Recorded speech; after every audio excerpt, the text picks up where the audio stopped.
Hello and welcome to my review of AEW Revolution that was on last night. I just got finished watching it this morning. I didn't stay up to watch it because obviously I'm in the UK, so it was on pretty late. But I just got done watching it. My cat just sneezed in the background, don't know if you heard that. And I thought I'd give you my thoughts. So, first of all, I watched the buy-in because, well, the plan was to just skim through and make sure I wasn't missing anything, but there was in fact a match on the buy-in. So first of all, there was an SCU interview where Scorpio Sky and Frankie Kazarian asked Christopher Daniels to stay backstage because of obviously all the rumours and what have you around Daniels joining the Dark Order and yada yada yada. So showing a bit of distrust there.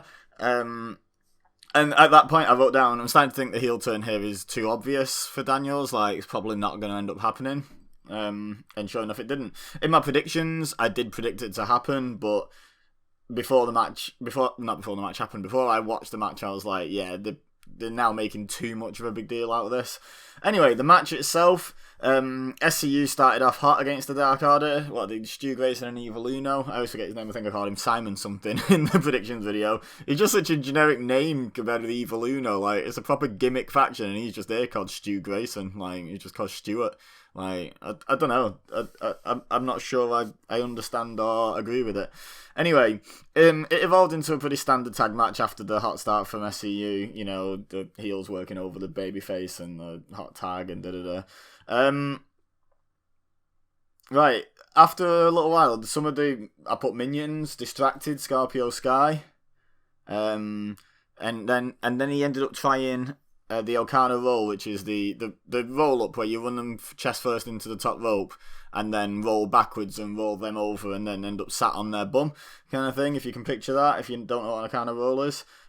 He tried that on Stu Grayson, but Evil Uno came in and hit a clothesline to the back of Scorpio Sky's head.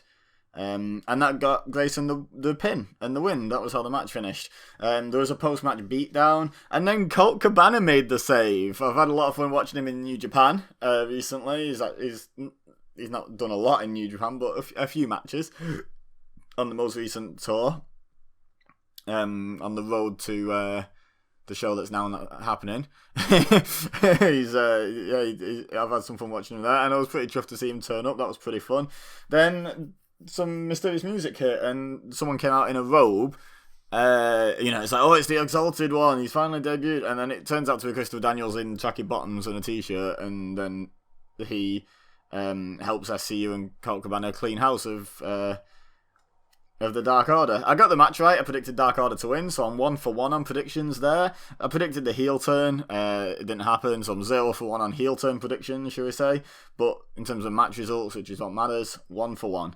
The one thing I would question within kayfabe, which is obviously something that's probably not going to be addressed and not going to be a concern, but something that did cross my mind, because I think about these things quite logically in a lot of ways, is how did Christopher Daniels know what music to cue up to make the Dark Order believe it was going to be the Exalted One, and how to dress and everything? How did he know how to fool them? He's not seen the Exalted One, as have none of us. So I don't think he's quite out there. It depends on how logical they go with this, but in terms of pure logic, he's not actually out of the frame just yet as potentially being involved with the Dark Order, because how else would he know all this to pull a fast one on them? I don't know. It's a bit strange when you think about it.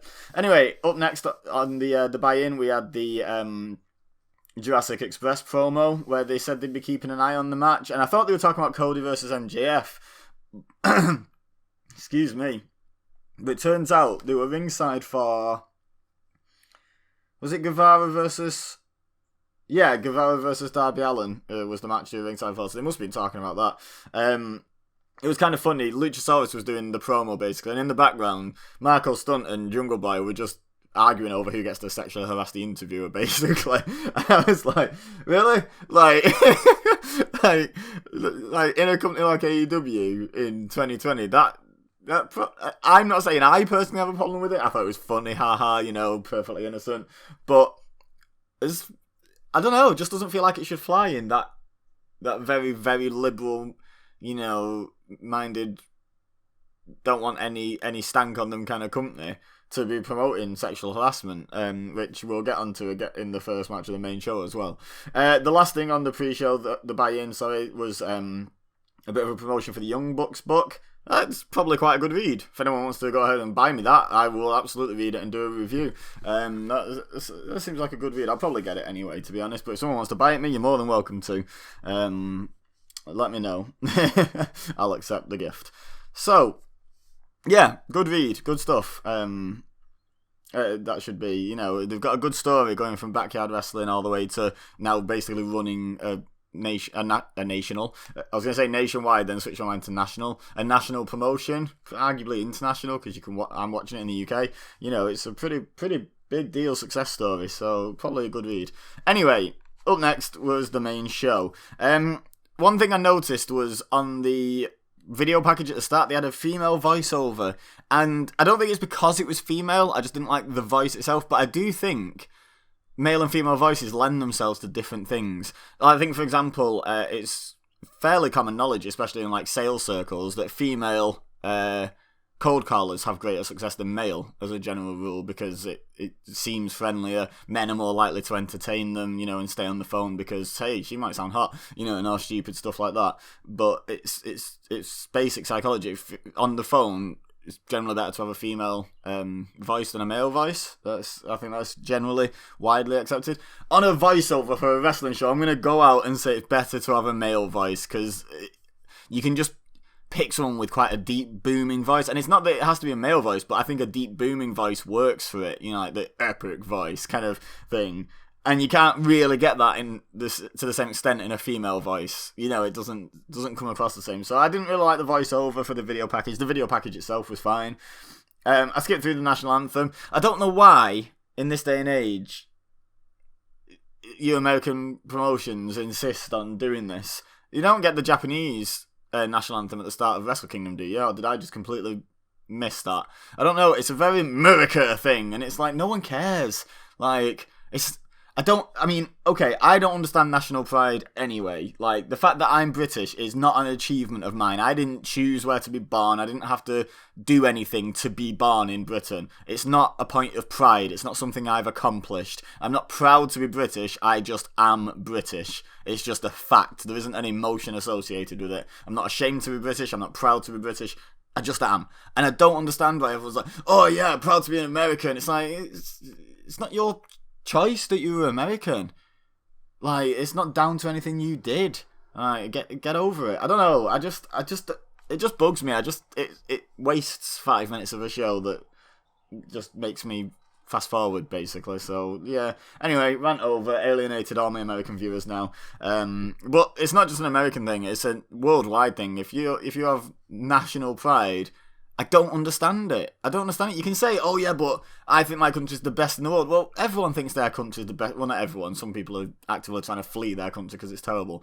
But most first world Western countries, and first world countries in general, actually, probably believe their country is the best in the world. Like, because otherwise you'd change it to be like someone else, surely. It doesn't mean it's true. It doesn't mean you have to, I don't know.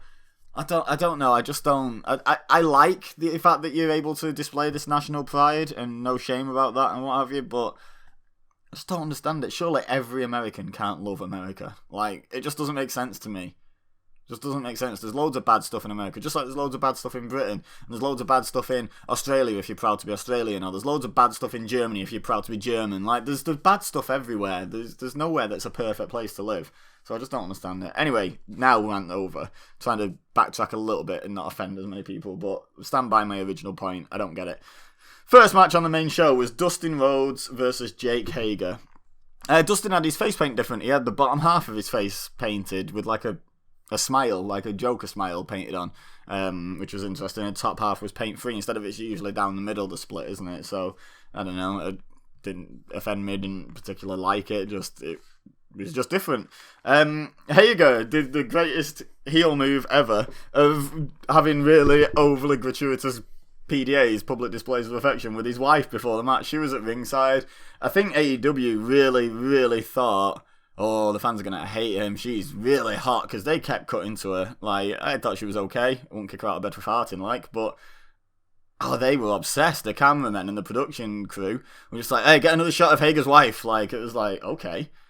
Like, calm down. I'm trying to watch a wrestling match here, not a perv on someone's wife that isn't really that hot. She's nice, but move on. Like, God. Again, a weird thing for this type of company to be doing is, I know it's for heat, but you're getting heat on the production team there, not on Hager. It's like every time the camera cuts to his wife, do you think everyone was like, "Oh yeah, screw Hager, he's got a hot wife, I forgot." Like, no, it's just everyone was going, "No, show the damn match," like, I don't care about her. Dustin shirt said here to fight Jericho's female dog, which was pretty fun. Fun little shirt. Yeah, she was doing a good job, by the way, Hager's wife. I did actually write down here that there was lots of cuts to Hager's wife cheering him on. She was doing a good job of kayfabe in this whole thing. She was cheering when he got the upper hand. She was lamenting when Dustin got the upper hand. I liked it. I liked her role in it. She did her role well of cheering on her man when everyone else is obviously against him. I liked it. And I'm sure at one point, the commentary team were just flat out refusing to pick up on this. Like, I don't know how they were so dense. She was clearly saying, break his arm again, like, to him. And they're going, oh, she's giving him words of encouragement. And it's like, no, she's telling him to break his arm. She's supposed to be coming off as malicious. She's married to a heel, so she's a heel. Like, come on, get with the program commentary. But they just didn't pick up on it. After that, as she was shouting that, or just after, Dustin ran across and kicked Hager in the head. Hager's wife then tries to punch Dustin. Dustin blocks it and forces a kiss on her. So that's arguably 2 instances of faces, like, sexually harassing and or sexually assaulting someone within the first, 2 matches being down on the show. What's going on? And then the production crew's obsession with Hager's wife. Like, what was this? By the way, I'm not moaning about this show. I'm just saying this was really incongruent with AEW's overall message. This sort of babyfaces doing that kind of stuff. Babyfaces can do bad stuff to heels and you can still cheer it. That's fine. We've seen babyfaces burn down houses. We've seen babyfaces steal cars. We've seen all sorts of stuff. But, I don't know. It just felt weird to hear the crowd pop because a man sexually assaulted a woman. It just felt weird. Like, I know it's scripted, it's not real, and da-da-da-da-da. But good guys don't do that in 2020. It's the world's too sensitive for that. And again, I'm not. I was just very surprised by seeing it and by hearing the overall reaction. I sort of thought there might have been a little bit of an undercurrent of ooh, as well as the instinctive pop. I don't know. It was just, wrestling fans will be wrestling fans, I guess. Like, doesn't change even if you're an AEW fan, apparently. So, Dustin kicked out of a gut-wrench powerbomb later in the match. Hager got sent over the top rope.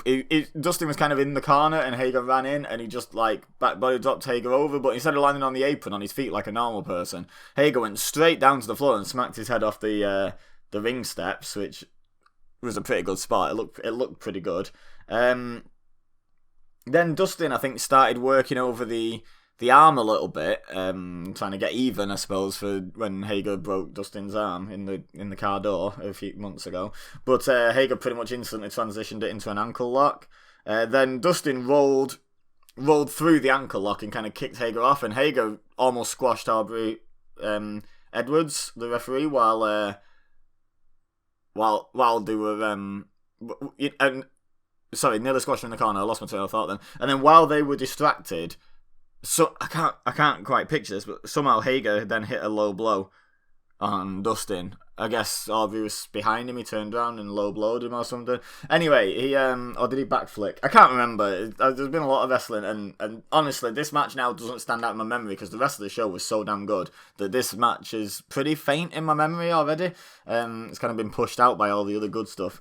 Anyway, he finished the match soon after with a standing arm triangle. They called it. Is that what it's called? I feel like it's got a better name than that, but I don't know it. I'm not like I'm not really a devout MMA guy or Brazilian Jiu-Jitsu or the sort of things where you'd see that kind of hold. But it looked pretty good. It put Dustin to sleep. And then I was 2 for 2 on predictions because I called it. Hager wins. He celebrates with his wife and walks off, and that was that basically. It was a good match. It was probably the worst match on the show, but that is by no means an insult because it was a really good show. I know I've been picking holes in it, but I like to do that. I like to pick little logic holes in things because I think logic is very important in telling stories, be it in a movie or a TV show or a pro wrestling show. I think it's important. So, yeah, I will pick holes, but overall I did enjoy the show. Next was an advert for War Games coming up on weekly TV, apparently. Apparently they're just doing it on Dynamite. They can't call it War Games. They referred to This Is War, and they had blood and guts on the screen towards the end, so one of those will be the name. Probably Blood and Guts. This Is War is probably a little close to War Games for copyright reasons, so it might be called Blood and Guts, but they're doing the 2 rings, 1 cage. They've announced the match. This is something, though, again, not to pick too many holes in too much stuff, but they've announced the match. And people always have an issue with WWE having the Elimination Chamber pay-per-view or the Hell in a Cell pay-per-view, and it's like, no, just let the match happen when the storyline requires it instead of pre-announcing it and us knowing there's going to be a Hell in a Cell match. This is the same. They've pre-announced it before we know who's involved or why they hate each other enough to go to War Games. And it's only been announced for like 4 weeks' time or something, so it's not a long time to build to a War Games match. Like, granted, they can continue to build on something. It could be Inner Circle versus the Elite, for example, could be the thing, because they started off with an issue, so you could argue it's been an ongoing story, just a bit more of an undercurrent recently, and then back to the forefront, while the Inner Circle dealt with Moxley and the Elite have dealt with each other. But yeah, it just feels forced to announce it like that. I know they're trying to build hype for it, but they could have done that this week on Dynamite by just having the feud obviously kick off and build to it that way, like you should build a wrestling feud. I think it was March the 25th was when it was announced for, I believe. Is that a Wednesday? Yeah, that's a Wednesday, so that's probably right. Anyway, next match was Sammy Guevara versus Darby Allin. Now, there's a little video package, a micro video package, where, not the main one that's promoting the match, but after Sammy Guevara had made his entrance, there was like a little black and white package where Darby Allin did like a springboard backflip onto a skateboard that had Sammy written on it, which was pretty cool. I liked it. And boy, when Darby Allin came out, is he over? Wow, that crowd pop was the best one of the night so far. Like, by far, they were really into Darby Allin. And rightly so. I think it's great. It's really entertaining. The match started, Sammy Guevara was on the outside. They're still introducing Darby Allin. He's just skated down to the ring and then entered the ring. Justin Roberts is still doing his thing, and Darby Allin just runs across and does a tope suicida onto Guevara to start. Then a shotgun dropkick into the barricade, and they have quite a big pre-match brawl around the outside of the ring without the referee ringing the bell. So it's kind of how you have that brawling without it causing a DQ or double count out is to have it be pre-bell, I guess. Jurassic Express were at ringside for this one. There was a spot where Sammy Guevara was like hung up on a barricade, like on stomach on the barricade, head on the ringside side and feet on the crowd side, if you like. And then Darby Allin tried a suicide dive, a tope suicida, and fluffed it, just missed it. And to be fair, commentary didn't try and cover it. They just admitted that he missed it, and they tried to play it into the story of the match, even though Darby Allin kind of retained control of the brawl. They tried to play it in as, he messed that up, but he didn't land too hard and da-da-da. So it was alright. Guevara used a skateboarder at one point, gets a table out. So he hits Darby Allin with the skateboard. Then he gets a table out, moves the table with the AEW cloth over, and then sets his table up diagonally, but basically where the other table was. And it's like, why didn't you just use that table? It was right there. Okay, I know, by the way, before anyone comments, feel free to comment, by the way, I don't mind. But I know that table had an X on it for the main event. Was it in the main event they used that table? I can't remember. Well, in one of the later matches, someone obviously had a spot lined up in that. In that. Oh, it was the tag match. It was the next match. That's fine. I get that. But logically speaking, from Sammy Guevara's point of view, in this non-scripted kayfabe world, he didn't know that. Why didn't he just drag that table slightly and use that one? I don't know. Anyway, he hit a very impressive 630 splash off the top rope through a table on the outside. That was pretty damn cool. Then the match finally got started. Guevara got in the ring, and then eventually Darby Allin dragged himself in the ring. And slowly but surely, Guevara starts working over Darby Allin, targeting the throat, which is obviously why he was out injured for a bit, because of the skateboard to the throat. Darby Allin won't give up. That's the story of the match. It's the story of his time in AEW, to be honest, and it continued in this match. Guevara removed the top turnbuckle pad and then ended up headbutting it soon after. I can't even remember exactly what's in it. I wish I'd written a tiny bit more detail on that. I'm trying to think. Was it? Oh, it was some sort of like monkey flip, and Sammy Guevara fully rotated onto his feet and then sort of flopped forwards and headbutted. I'm not sure it was a monkey flip, but it was a move like that where Guevara did a full flip and then headbutted the turnbuckle. I remember that. Falls backwards. Eats a flip stunner. I don't know how to describe it, but basically Darby Allin got like behind Guevara in like a reverse DDT type position, but then jumped over him and flipped over and landed it into a stunner. And then he hit the coffin drop. 1, 2, 3. I am 1, 2, 3 out of 3 on predictions. It was pretty obvious Darby was going to win this one. He's so over. It just would stunt his momentum at the moment to have him lose a match like that he doesn't have to lose, basically. He grabbed his skateboard, but Jake Hager grabbed Sammy Guevara and came down to ringside and grabbed Guevara and dragged him out of the ring and up the ramp, so saved him. So I'm not sure if Darby Allin got his satisfaction. The War Games match, we're just going to call it War Games, could involve like Inner Circle and the makeshift team of like Darby Allin, John Moxley, who's been fighting Pride and Powerful, Dustin Rhodes and whoever's been fighting Proud and Powerful, who's been their rivalry. I guess Jurassic Express, maybe? I don't know. That doesn't sound like the greatest War Games match to me, but it could be that kind of Inner Circle against all of their enemies kind of deal, because I feel like it's obviously got to involve Inner Circle. Who else do you put on the heel team? Like, yeah, there's other heels, but to put them together as a team, it would seem a bit rushed in 4 weeks. So yeah, I'd say it's Inner Circle against some faces of some description. Anywho, good match. Really enjoyed. I enjoyed Darby Allin. I enjoy Sammy Guevara, to be honest, but I really enjoyed Darby Allin. Fun match. Next was the Young Bucks versus Hangman Page and Kenny Omega for the AEW World Tag Team Championships. This story building into this match, I'm not sure between this and the Cody MJF story which one I prefer, but they're both just top-notch storytelling, like developing rivalries. I've just really enjoyed that. It's actually made me care about Hangman Page, which I didn't before, to be perfectly honest. I thought he was overhyped by the wrestling promotions he was wrestling for, more so than fans. But now he's super over. And he has got an interesting character now. There's a lot of nuance to Hangman Page at the moment. He's on the cusp of that turn, but he's fighting it in a way. Morally, it's good. I like it.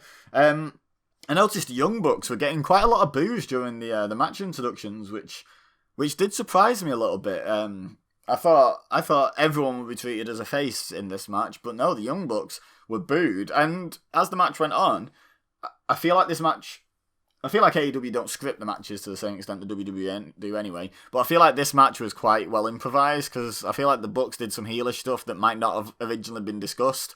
They probably got together and were like, hey, we should do this, we should do that. But when they started getting booed, they might have been like, hey, we should do something a little bit more heelish here. It was pretty good.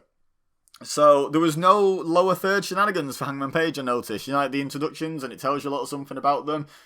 John Moxley undefeated in singles competition, or Chris Jericho 180 whatever days it was, 182, 186, one or the other days as AEW champion. They have that when the name's on the thing. I like that. It was nothing for Hangman Page. It was blank, because they're usually quite comedic. And I asked a question recently in a Facebook group of who's doing that within kayfabe, who's doing that, and shouldn't Hangman Page be taking an issue? Because some of them are quite depreciative of him. They're quite insulting almost to him. So he should be taking issue with the production truck, but he probably doesn't care. He's just having a good time.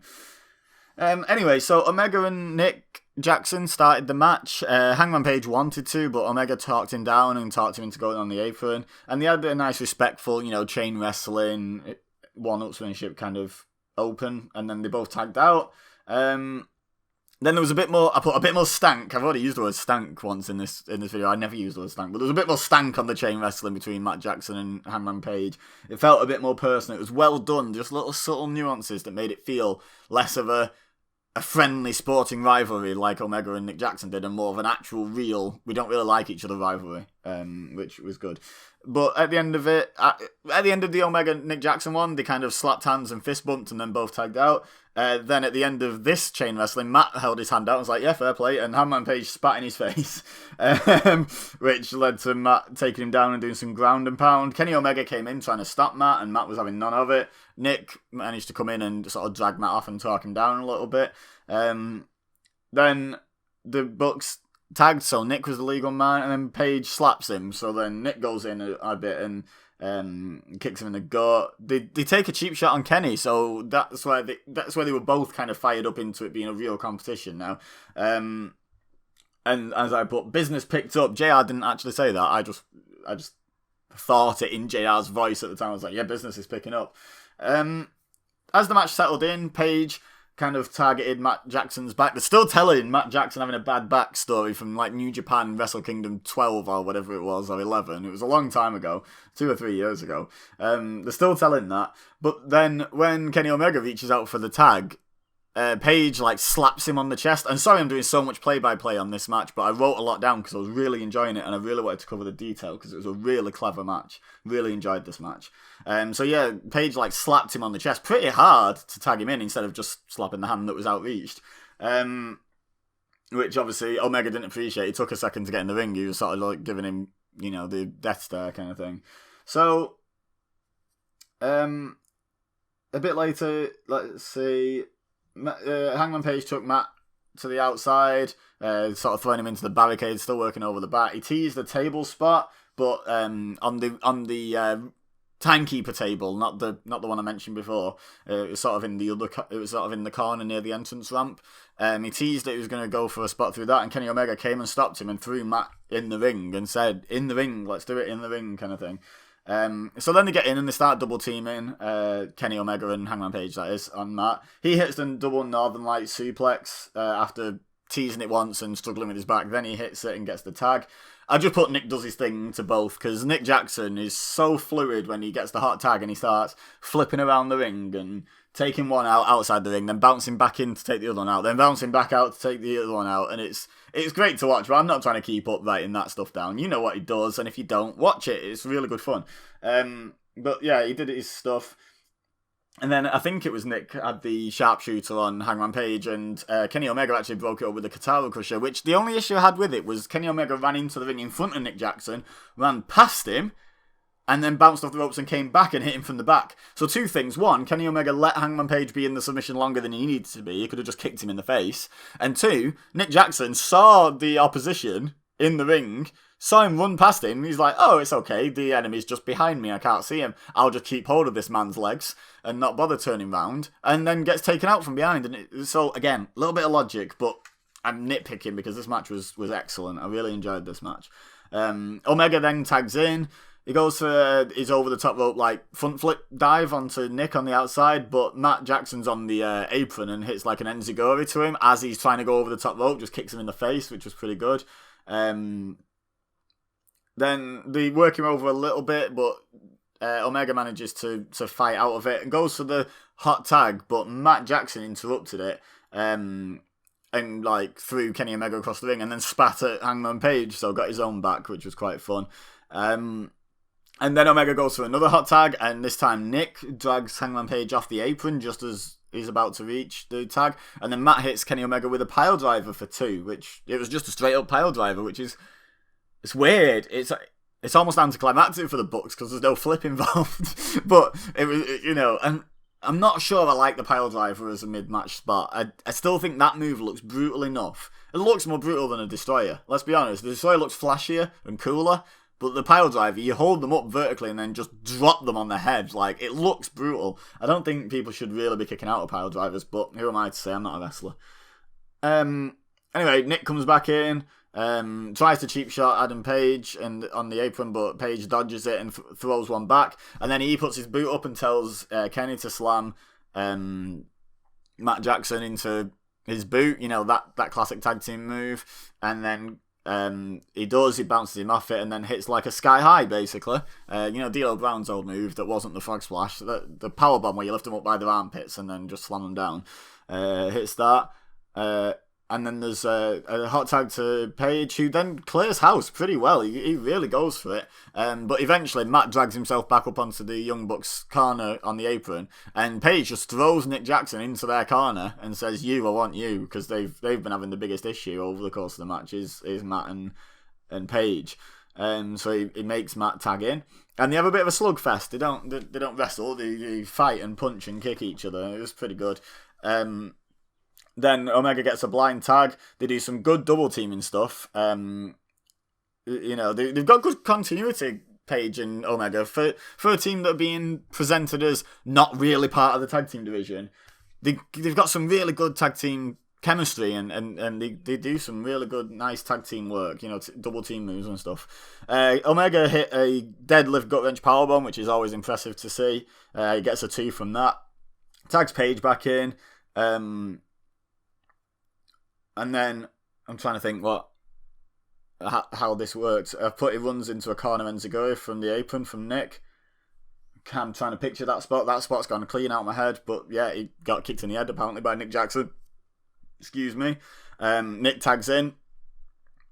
And then Nick gets tossed out onto the ramp. I think he was he tried to do a springboard, and Page pushed him and he did a backflip and landed on his feet on the ramp, and then ran over and did a springboard destroyer back into the ring. Again, gets a 2. Then they did a double team Cheeky Nando's, which I think is the right term. I'm not great at Will Ospreay's funky move names, but the one where they took the head, they're on the middle turnbuckles, facing out of the ring, and then he tucks the head down and then super kicks them in the head while it's upside down. Well, they kind of did that, but with one buck holding, I think it was Page's head, in place for the other one to super kick, so that was pretty fun. And then I didn't look up the name, but they hit Motor City Machine Gun's finisher, which is it's like a sliced bread, but assisted, I guess. Where you run up the turnbuckle and come over backwards and take them over with you. It's like that, but I can't remember the name of it to save my life. I just wrote down Motor City Machine Gun's finisher because I don't think the commentary team said it, and I was waiting to write it down because I can't remember the name of this. But yeah, I recognise the move, obviously. That would have got the 3, but Omega made the save. Hangman Page reverses Nick Jackson's super kick and then kind of swings his foot into Matt Jackson with it, so he kicks Matt in the face. I think it's a stupid spot, that, but whatever, it's kind of fun, I guess. He gets rid of Nick to the outside and then locks in a chicken wing on Matt Jackson. Shout out to Marty Scurll now. He even shouts chicken wing before it, and the crowd popped for that, which was fun. But Matt Jackson kind of rolled over backwards, so he was covering Page's head just in time for Nick Jackson to hit a 450 splash onto Page, and then Matt got a 2 with that. They tried more bang for your buck, but it got reversed, and I can't even remember exactly how. But then Page and Omega did basically their version of the bang for your buck, which is Omega does his roll through off the fireman's carry, which he always follows up with a springboard moonsault in the corner of his own. But now they've added in Page doing a standing shooting star press in between those two moves from Omega, so it's like their own version of more bang for your buck. And that was done to Matt. Then I think Nick was still on the top rope from them interrupting more bang for your buck because he's meant to do the 450 off there, isn't he? But they crotched him on the top rope or something. So Hangman Page climbs up and hits what I can only describe as the Spanish Fly equivalent of a fall-away slam. He did a fall-away slam, but he flipped with him and kind of landed it into a moonsault at the same time. It was like a moonsault slam. It was really cool. He did that to Nick. Then Kenny hits a V-trigger on whoever, I didn't even write that down, and then Page goes for the pin, on Nick, but then that's broken up by Matt. Omega tags in, he has a bit of a back and forth with Nick, he hits a V-trigger, he hits a V-trigger to Matt, he hits a couple of Snapdragons to Nick, a Tiger Driver to 98 to Nick, which the difference seems to be between the 98 and the 97, he drops him like a pile driver almost, he seems to drop him on the head instead of flat on the back, like a powerbomb. On Nick, that gets a 2. He hits a V-trigger. He has Nick face first in the middle turnbuckle, and hits a V-trigger to the back of the head. Then lifts him up in the one wing angel position, but then starts climbing the corner. Which I don't even know how you would do a one winged angel from that position. You'd have to jump backwards and slam him forwards. It'd be really awkward. But anyway, it gets reversed into a super poison Rana, like the reverse Hurricane Rana. But then Hangman Page follows that up with a lariat, but then goes over to the ropes when Matt's rolled out onto the ramp, and then he grabs Page into the Northern Lights over the top rope, and then does the locomotion Northern Lights, but going up the ramp, and even pauses for a second, like, do I really want to do this? And then goes, yeah, and does it. So that was pretty fun. He picks Page up, Matt does, into like a tombstone position, and Nick's a bit hesitant, but they end up hitting the Indie which is the Meltzer driver but without the front flip, basically, onto Hangman Page on the ramp. It was a pretty brutal looking spot, really good. Then they get back in, they hit the super kick party on Omega, they take turns, and then they hit a double. Then they hit the golden trigger, the double knee that Omega and Ibushi use in New Japan, which is basically like Ibushi's Kamigaye, but they each grab one hand and they throw two knees in. So they hit that on Kenny, and he kicks out at one and starts like hulking up almost, like, yo, no, you don't do that to me. But then they hit a double super kick and get a two. Matt tags back in, and then he starts going to work on Kenny, like really aggressively, like grabs his arm and he's like stomping on his shoulder. And the referee drags him off once, and he goes back in and does it again. And then he rips off the protective tape that Kenny had on his shoulder. And Nick Jackson actually comes in and is like, "What are you doing? Like, I understand your issue with Page, but we don't have an issue with Omega. Like he's our friend. Like, why are you doing it?" So Matt was getting way too carried away in the emotion of the match, and I like that bit of the story. It was good. He picked him up into the tombstone position. He was like, right, okay, yeah, we'll just finish him. So Matt picks him up into the tombstone. Nick gets on the apron to do the Meltzer driver, I assume. Could have been another indie taker, but in the ring it tends to be a Meltzer driver these days.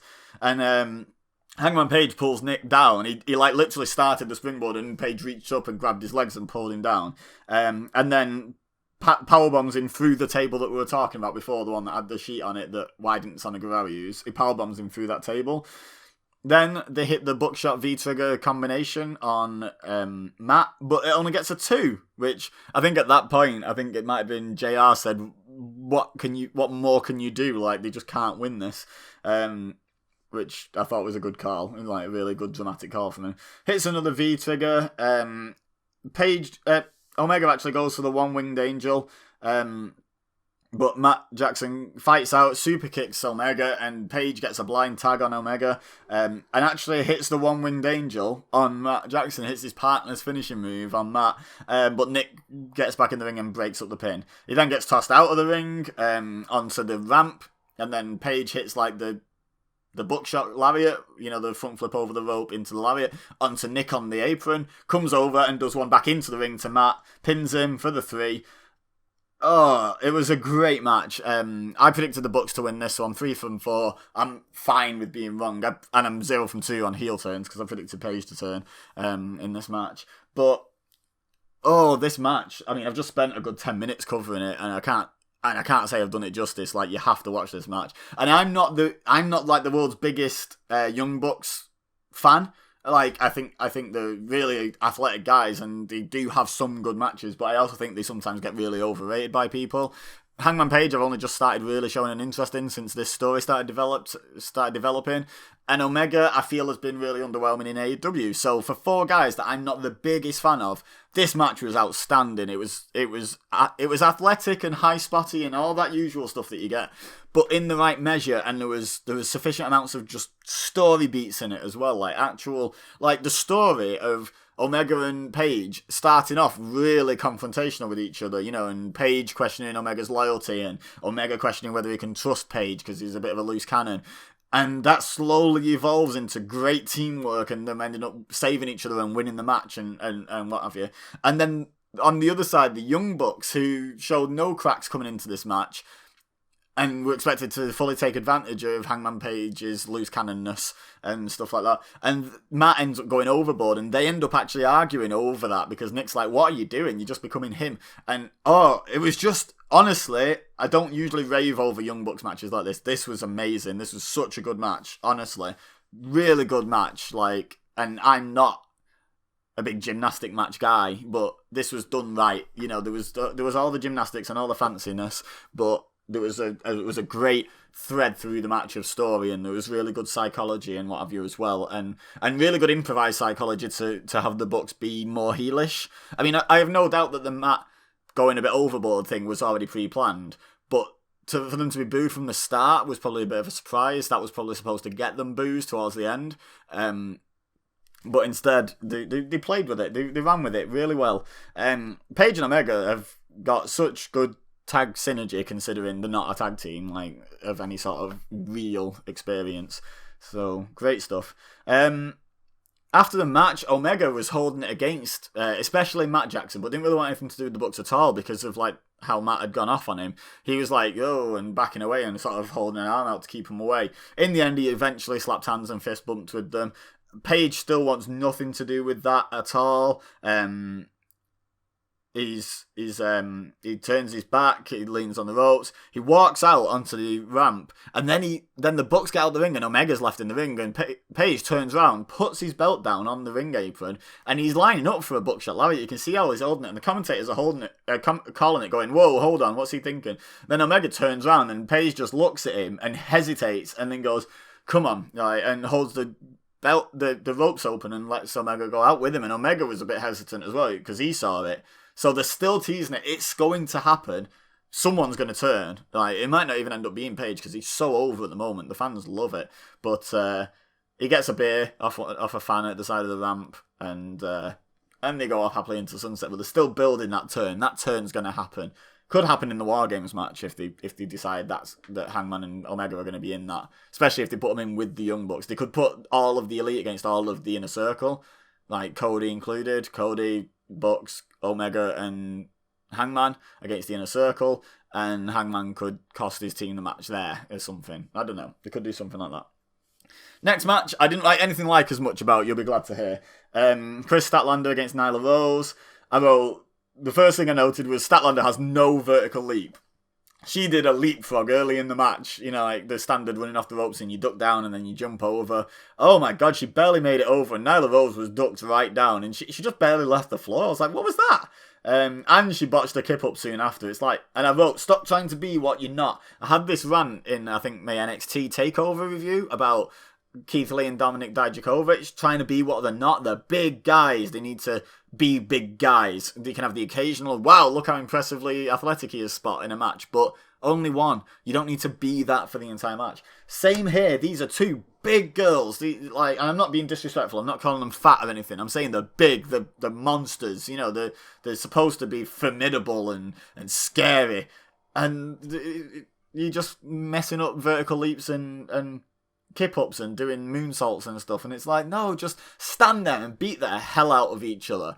It needs some of that AEW. Everyone's too determined to be flippy, and there's not enough people that are happy not being, and they think they have to do that to keep up, and it's like, no, don't do that and you'll stand out and it'll be even better. So yeah, that frustrated me about this match. I'm not big into either of these girls either. Chris Statlander's alright, I guess, but I don't think Nyla Rose is all that great in the ring. Chris Statlander's not the best they've got either. I mean, the women's division's pretty weak, so she's probably in the top 5, which says it all about the women's division because she's not that great.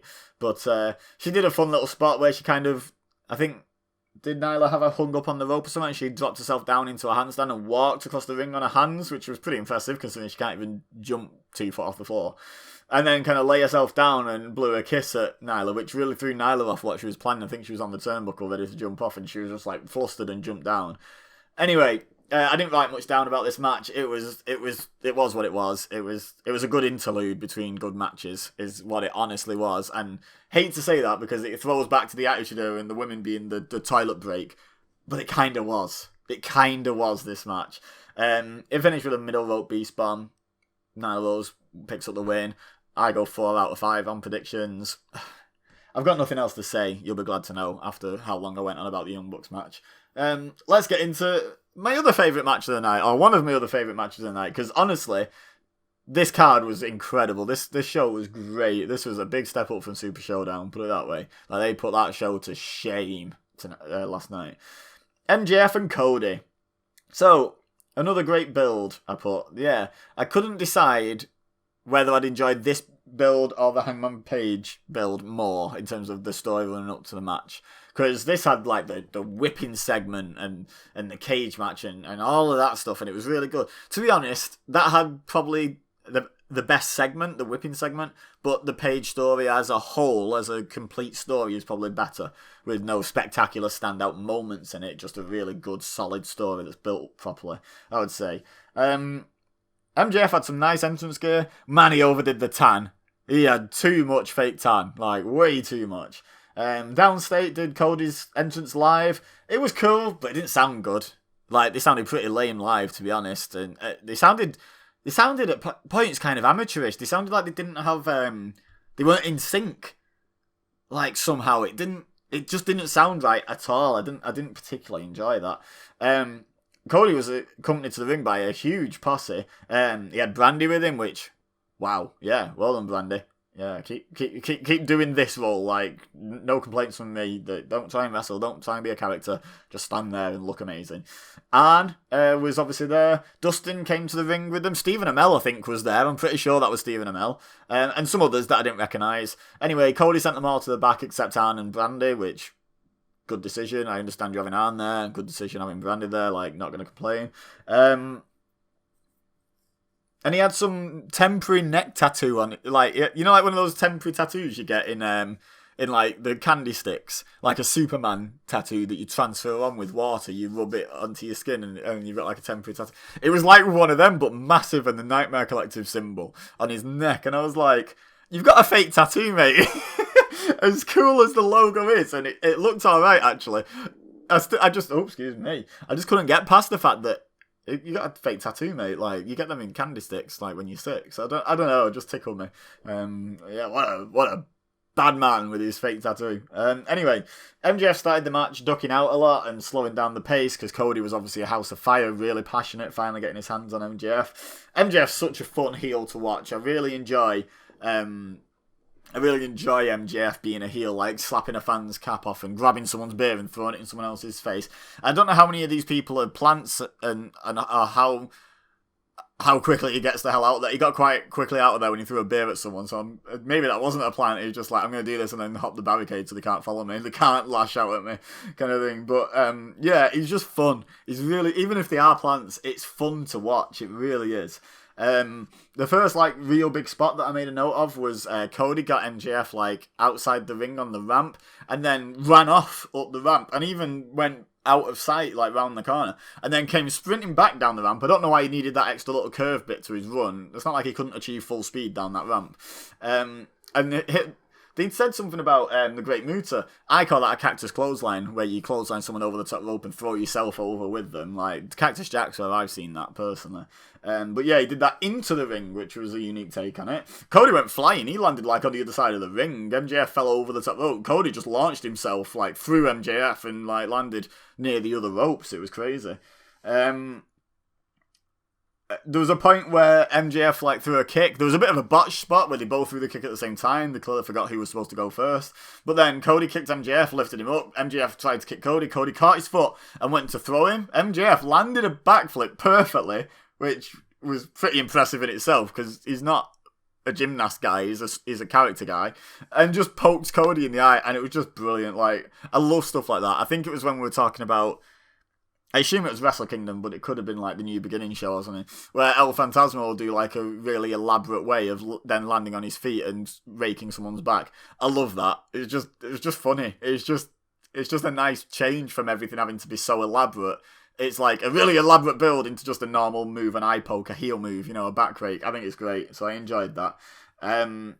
Then he stomped on Cody's toe. The story there is apparently Cody broke his toe doing the moonsault off the cage onto Wardlow, which I didn't know. They haven't done a very good job of building it up. Like, the commentary mentioned it during this match, but I didn't know that before this match.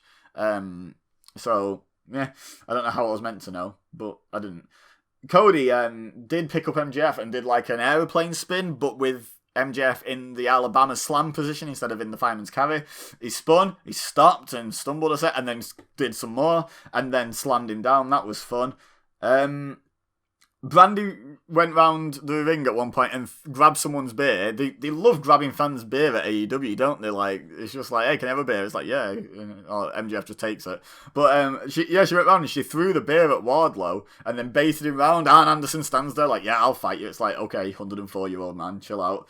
And then Cody hits a tope suicida and takes Wardlow out of commission temporarily, so that was a good little bait and switch.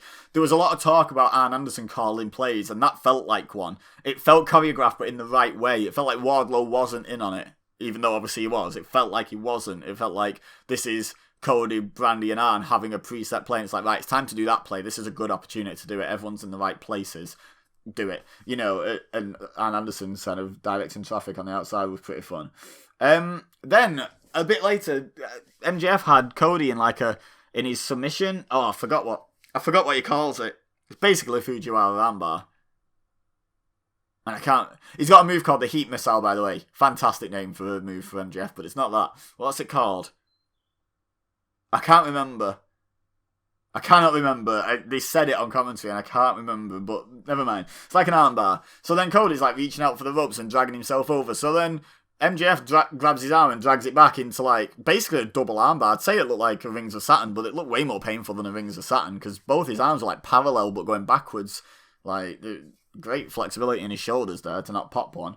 And then Cody's, like, trying to reach for the ropes with his toes. So MJF then grabs his leg and pulls it back and starts wrenching back on his leg as well. So Cody ends up inching across, like, using his shoulder to drag himself to the ropes and grabs the ropes with his teeth.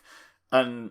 I think I'm going to use that as the thumbnail, that exact moment, because that was just a great visual. I really enjoyed that. That was a really unique spot.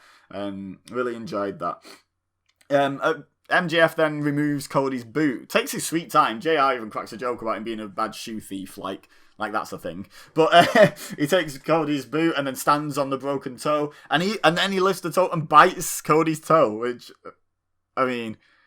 this deep into a match, even if Cody had a shower just before going out, his feet are probably sweaty. Like, that's a bit minging. Like, you've been in wrestling boots and you've been throwing yourself around. Like, that's a sweaty toe. No thanks. Then there was a bit later, there was a disaster kick spot, which Cody, by the way, did not sell the fact that the disaster kick should have hurt his foot, because it was that foot that had the broken toe. So he should have, like, gone, when he hit it. Like, you can instinctively hit your moves, but sell them if you've got a sore toe when you kick someone in the face. With no boot on, it's going to hurt your toe. So anyway, he did that.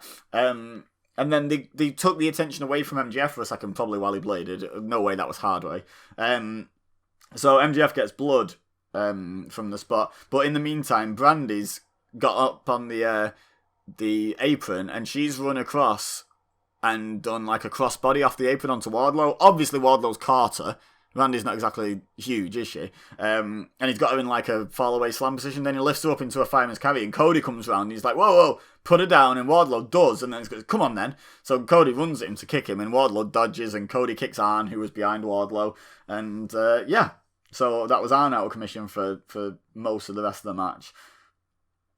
Right, what happened next?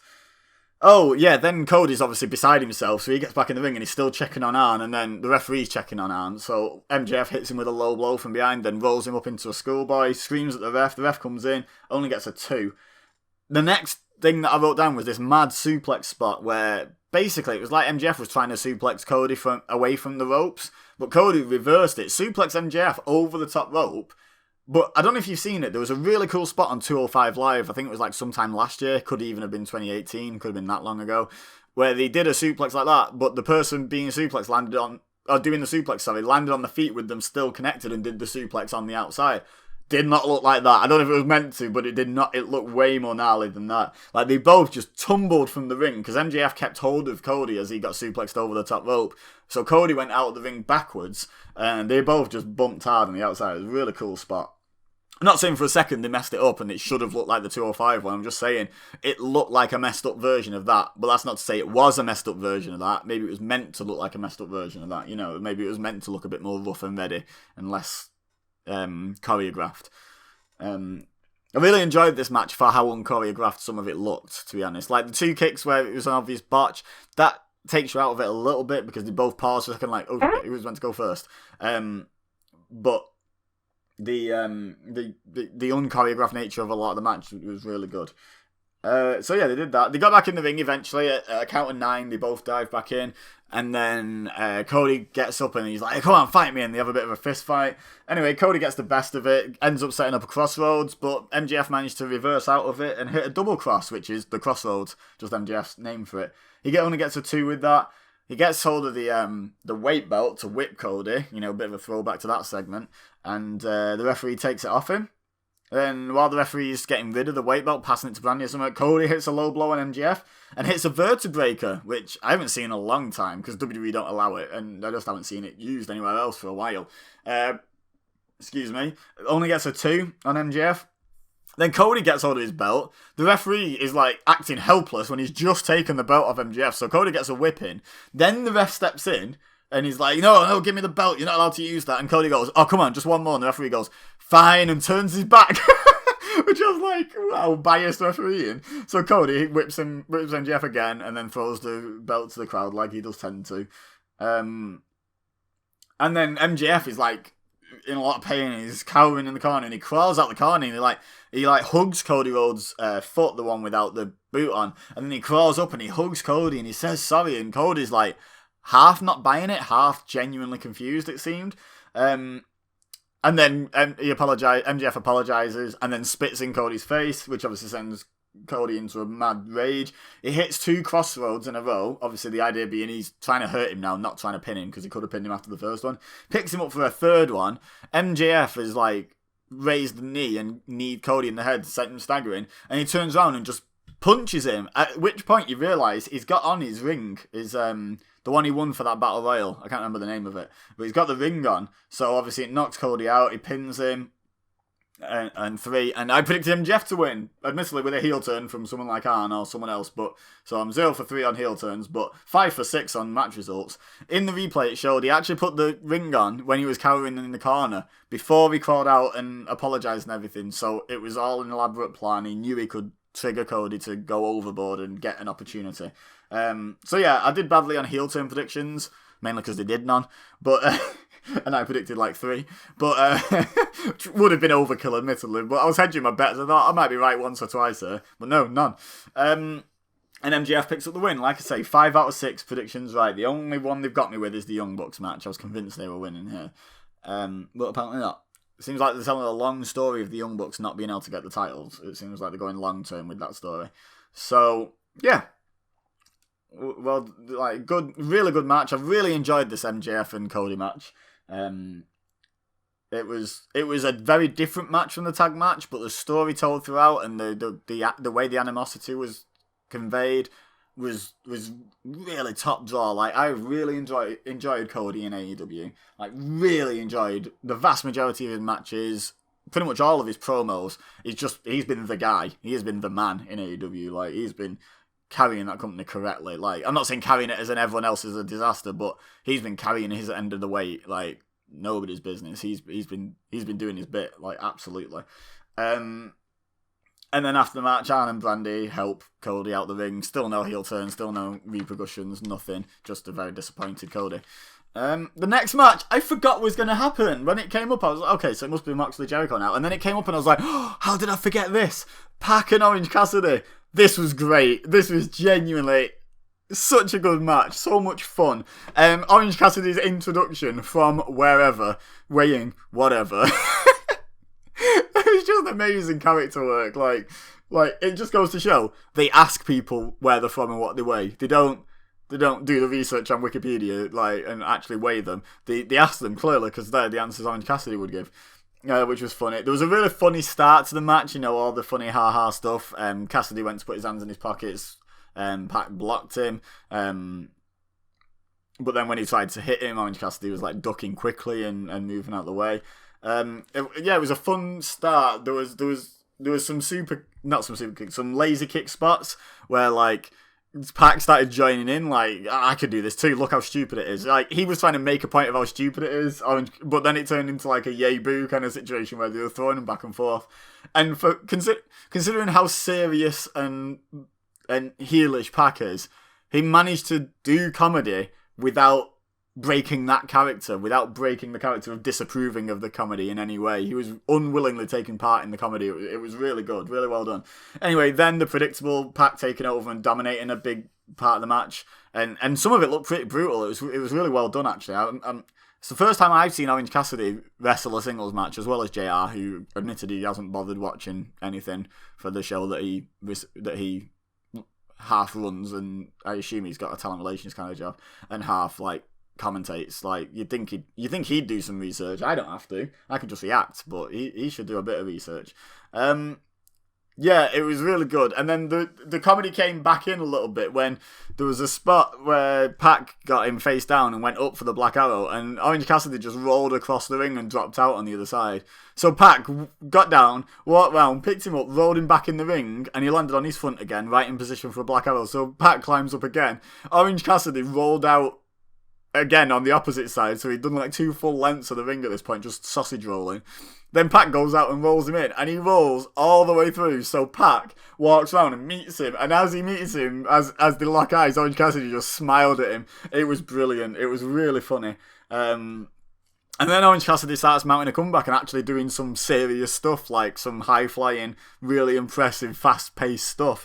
Hit a nice tilt-a-whirl DDT that got a 2. It was like a panic kick-out from Pac. It never looked like it was going to get 3. It was like a roll-up kick-out, you know, where they're kicking the feet, but they still only managed to get their shoulders up at 2. Then the Lucha Brothers came out and took out Trent. For some reason, I think they've had a bit of an issue, haven't they? The Best Friends and Lucha Brothers. So they came out and took out Trent. Chuck runs through the ring. Chuck E.T. runs through the ring and dives over the top rope and takes out the Lucha Brothers. And then all 4 of them brawl to the back.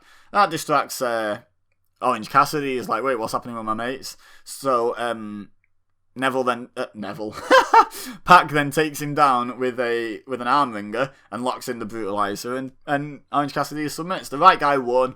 It was way more of a match than I thought it was going to be. I thought it'd go a little while, but mostly comedy stuff. But Orange Cassidy put in a good show in terms of being able to do stuff as well. So yeah, good for him. Really enjoyed it, and I've been enjoying Orange Cassidy anyway. But for me personally, his stock just rose because I really enjoyed this. I predicted Pac to win. 6 from 7. I'm doing pretty well considering in the predictions I said I don't really know AEW's booking style properly yet, so I could be wrong on a lot of this. I did pretty well. So, anyway, yeah, 6 from 7. Main event time. Oh, before the main event, there was another promo for what I assume they are calling Blood and Guts, the War Games match. Then they did the tail of the tape from Moxley and Jericho, which, considering Jericho didn't do the weigh-in, apparently they now know Jericho's weight is 225. Yeah, okay, pal. There's no way Chris Jericho in 2020 weighs 225 pounds. If John Moxley weighs 234, he's only a little bit bigger, height-wise, Moxley. He's a lot slimmer. He doesn't look like he's carrying a lot more muscle. There's no way Jericho weighs 225. No way. I'm not having it. Like, he's a 20 kid. But they didn't even draw attention to it. Like, and I thought that was going to be a point of, you know, Jim Ross or something going, yeah, okay. You know, like... but none of them said anything. I'm like, surely they're going to clock the fact that there's no way he weighs 225. Anyway, Moxley's special entrance was just him walking in from outside. They just covered him walking in from the street all the way into the ring. Jericho got like a choir singing Judas on the stage. And then the main song kicked in. And I just want to say, damn these AEW fans for making me like Judas. I didn't like the song. I don't particularly care for Fozzy as a band. I like Chris Jericho, but I don't particularly care for Fozzy as a band. I think the Nickelback for wrestling fans, personally. But how into it the fans get singing along with the song. I'm starting to like Judas. I really am. And I'm like, oh, it's all their fault. Like, but anyway, so yeah, damn them for that. They kicked off the match. The bell rang, and then they did a load of brawling in the fans in the crowd and hitting each other with stuff, and it was like, I get it, it's a world title match, you gotta give him a little bit of leeway and da. But she wasn't, the referee Aubrey Edwards wasn't even like reprimanding them really, she was just following them around watching, and it was like, do something. Like, I'm not saying just flat out count them out, you know, or whatever, but like, or disqualify him for it within 10 seconds of the match starting. I get it, you can't do that, but the referee has to act like it's real. To a very certain extent. They have to respond as if they were really refereeing a wrestling match with this set of rules. So she should be really getting in the faces and reprimanding them and saying, get to the ring, you know, kind of thing, at the very least. Anyway, there was a fun spot when they got back to ringside. Moxley bit Jericho on the stitches on his nose, which looked really brutal, like, looked really nasty. But then Jericho launched Moxley into the ring post. And those ring posts aren't rounded, as the commentary team like to point out, they're square. And I'm sure Moxley got busted open hard way. I don't think there was a plan for blood in this match. Like, I think he just banged his head off the corner of the ring post and he had like the shortest kind of open gash on his head when you saw it at the end of the match, like when you saw it properly. He had like this open wound, and it was like, ooh, yeah, that doesn't look like a blade job at all. Like it looked, and the blood was too instant as well. There was blood dripping from him like instantly, and I was like, there was no time to blade there. So yeah, I think he got busted hard way, which is risky, cutting your head open hard way. I'm not saying he meant to do it, but God, we've seen what happened to Goldberg when he banged his head and he got concussed. How that match ended up. This match, luckily enough, didn't end up terrible, but. Yeah, you've seen how badly that can go. Well, I've been talking for a while. I obviously really enjoyed the show. So yeah, they did that. Moxley was bleeding the hard way. Jericho then powerbombs Moxley on the timekeeper's table, but with the bell still on it, so the back of Moxley's head just lands on the bell. And it was like, are we trying to concuss Moxley here? Like, what's the deal? Do we want a genuine concussion scan to show the fans? What's the deal? Like, it was just brutal, this match. It was really good, though. The match itself was really good. I caught myself after the tag title match. Like, I wrote down too much there. I should have just enjoyed the match. And I did enjoy the match. I still managed to enjoy the match, but I shouldn't have. You guys can watch the match if you want play by play. You want to see it blow by blow. So I caught myself and didn't do as much. There was a lot of inner circle interference throughout the match, and then Jake Hager eventually came down and broke up a Boston Crab by distracting Moxley. Excuse me. But then he punched Moxley, and Aubrey Edwards kind of caught it, but obviously didn't want to just disqualify Jericho, and maybe didn't fully see it, so couldn't, because you can only call what you see, but obviously something had happened. So she kicked all three out of there, and while she's chasing him up the ramp, Sammy Guevara comes in, hits Moxley with the belt, Jericho goes for the pin, Moxley kicks out at 2. And then they carry on for a bit longer, and then Jon Moxley, after being poked in the good eye, and then suddenly being able to dodge stuff, like at first he couldn't dodge anything, but he dodges like a Judas effect, and then dodges a clothesline as well, and then hits, I don't want to call it a power shift. The one where he just falls backwards is still the Dirty Deeds, as far as I'm concerned. It's not his finisher anymore. The power shift is where he actually lifts them. But he hits the Dirty Deeds, and then he removes his eye patch to reveal that his eye's fine under the eye patch. It's healed. So he was playing possum this entire match just to get the one up. But it worked because he instantly then hits Jericho with the power shift and pins him. New world champion, new AEW world champion, and most importantly, new prediction champion. 7 out of 8, guys, I got. And considering I don't fully claim to understand AEW's booking style yet, I think I did pretty well there. I did better than I did with Super Showdown. I've been watching WWE for decades, so, go figure. But yeah, 7 out of 8. I'm really happy Jon Moxley's the champ. I feel like this is the right time to move the belt over to someone else and what have you. Jericho's hissy fit on Wednesday is going to be great, assuming he doesn't just disappear for a bit. I don't think he will, though. I feel like the whole inner circle has to be in the War Games match, so I don't think he's going until that. That's probably how they write him out for his tour in April, because that was my reason for picking Moxley, was Fozzy touring in April, I'm pretty sure. Anyway, after the match, Moxley has a mic. It was mostly a pretty generic, crowd praise promo, which is easy for me to say, where he just says, oh, you guys have built this company, you guys are the world champion, I couldn't have got here without you, and da-da-da-da. And then his music starts when he says, I think it's bear o'clock, and then he just stands there. So his music starts, and he just goes, hey, what the F? But actually says it into the live mic. Like, I'm not done yet. You heard the commentators all just laugh because, like, their mics are still on, they're just not talking, they're listening. And they all just went... and just had a bit of a chuckle because it was just funny. And then all Moxley really added was, I'm gonna go get some whiskey, and that was it. And it's like, you could have just not said that. But he was having a good time. He was clearly on a high, and rightly so. He deserves it, absolutely. I thoroughly enjoyed this show, pretty much top to bottom. There was a few logic flaws, but they did not take away from my enjoyment of the show the same way that they did in Super Showdown, because in Super Showdown there was such stupid logic flaws, someone winning the match that's not even in, and all that sort of nonsense, and that starts to grate. But these are like little logic holes that you can plug with great matches, great storytelling, and just people having fun watching your product. And they plugged those little logic holes with what I just said. So fair play to them. Let me know in the comments what you thought of the show. If you're still here, kudos. I've been talking for over an hour. I appreciate it. Let me know that you're still here. Yeah, I enjoyed the show. Let me know what you thought. Leave a like if you enjoyed this video. Subscribe if you'd like to see and hear more from me on this channel, and share with your friends if you think they would enjoy. Also, check out the description. That's got my other channels, my social media, my Patreon. You can support me for just $1 per calendar month, and it'd be greatly appreciated. That's all in the description. But for now, all I have left to say is thank you very much for watching. As always, I've been Ibeza, you've been amazing, and I'll see you next time.